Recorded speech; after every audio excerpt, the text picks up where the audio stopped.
পলিথিনের কোনো উপকারিতাই নাই, এটার অপকারিতাই সবচেয়ে বেশি। কোনো চাঁদাবাজকেই বাংলাদেশে থাকতে দেওয়া হবে না। জনগণ যেসব নির্বাচনের মুখী হয়ে যাবে, কেউ এটার বাধা দিতে পারবে না। জনগণের মেয়ে এই মোহাম্মদপুর মিরপুর এলাকায় চাঁদাবাদিটা একটু বেশি হয় সব সময় রিপোর্টিং।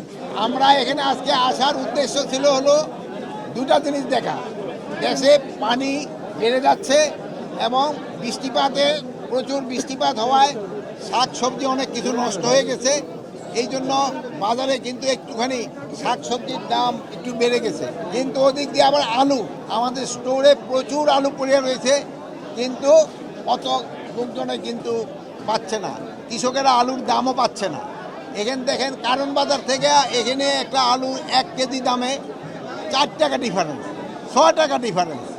এত হয়, ভোক্তারাও যেরকম ক্ষতিগ্রস্ত হচ্ছে, কৃষকও কিন্তু ক্ষতিগ্রস্ত হচ্ছে। কৃষক যদি আলুর দাম না পায়, আগামীবার তারা কিন্তু আলু বুনবে না। আলু না বুনলে কিন্তু আবার আলুর দাম বেড়ে যাবে। কিন্তু আমাদের দেশে দেখা যায় মধ্যস্বত্বভোগী যারা আছেন তারা একটা কিন্তু দামটা অনেক বাড়ায় দেয়। আর মধ্যস্বত্বভোগীরাই কিন্তু উচ্চ শ্রেণীর, তারাই কিন্তু সমাজের উচ্চ শ্রেণীর এবং তারাই কিন্তু বেশিটা লাভ করে যায়। আর অন্যান্য জিনিসের দাম আপনারাও দেখলেন মার্কেটে মোটামুটি সহনশীল আছে। আর একটা জিনিস হলো পলিথিন কিন্তু আমাদের মাটি নষ্ট হয়ে যাচ্ছে। পলিথিনের কোনো উপকারিতাই নাই, এটার অপকারিতাই সবচেয়ে বেশি।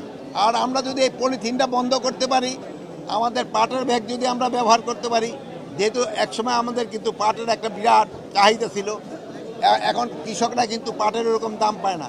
এখন আপনারা যদি পলিথিন ব্যবহার বন্ধ করে পাটের ব্যাগ ব্যবহার শুরু করেন, তবে আমাদের কৃষকরা লাভবান হবে, আমাদের স্বাস্থ্যসম্মত জিনিস হবে এবং পরিবেশের জন্য একটা ভালো জিনিস হবে। এই মোহাম্মদপুর মিরপুর এলাকায় চাঁদাবাদিটা একটু বেশি হয় সব সময় রিপোর্টিং।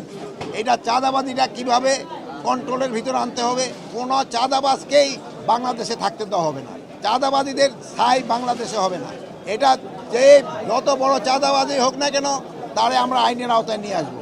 কাউকে কোনো রকম চাঁদাবাজে ছাড় দেওয়া হবে না। চাঁদাবাজের উপরে কোনো প্রেশার নাই। যে কোনো চাঁদাবাজ ধরন পান, আমাদের দেখান, সাথে সাথে তারা আমরা আইনের আওতায় নিয়ে আসবো। এটা ক্ষেত্রে আপনাদের একটু সাহায্য সহযোগিতা দরকার। রাজনীতির ব্যাপারে প্রধান উপদেষ্টা যেটা বলেছে, ওর উপরে আমাদের কারো কোনো কথা নেই। স্যারে যেই তারিখে বলছে ওই তারিখে নির্বাচন হবে, যেই মাসে বলছে ওই মাসে নির্বাচন হবে। কে কি বললো ওইটা শোনার আমাদের কোনো দরকার নেই। নির্বাচন ঠেকাতে আপনারাই প্রস্তুত। নির্বাচন ঠেকাতে হলো প্রথম প্রস্তুতি দরকার হলো রাজনৈতিক পার্টিগুলি যারা নির্বাচন অংশ। তারপর সবার আগে আপনি যদি বলেন যে জনগণ যেসব নির্বাচনের মুখী হয়ে যাবে, কেউ এটার বাধা দিতে পারবে। জনগণের মেয়ে, রাষ্ট্রের ক্ষমতা হলো জনগণের হাতে। জনগণ যেসব চাবে আমি নির্বাচনের দিকে চলে যাব, কারো কোনো শক্তি নাই নির্বাচন বন্ধ করবে। আরে অনেকে তো অনেক কথা বলবে, যেমন আপনি ভাই একটা প্রশ্ন করবেন, উনি আরেকটা করবে, উনি এক একজনের এক একটা মত থাকবে, কিন্তু জনগণ যেসব চাবে কেউ বন্ধ করতে পারবে না।